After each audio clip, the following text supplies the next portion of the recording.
Hi friends, welcome to Sitara. So today we are going to learn some important words from the editorial section of the Hindu newspaper. This will help you in your competitive exam. So let's start. Our first word is federalism, which means system where power is shared between central and state governments. Next, ambiguity, unclear or having more than one meaning. Next, discretion, freedom to decide what to do. Next, memorandum, a written note or message. Next, assessment, evaluation or judgment of something. Next, gauge, to measure or judge. Next, proxy, represented or acted on behalf of something. Next, misaligned, not properly aligned or matching. Next, flaw, a mistake or weakness. Next, fiscal, related to money or government finances. Next, inevitable, sure to happen.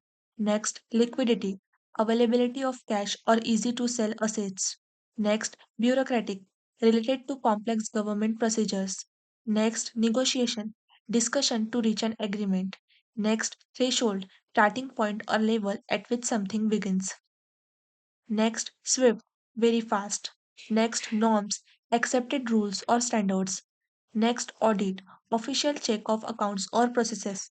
Next, mired, stuck or trapped. And last word, solidarity, unity and support within a group. Thank you for learning.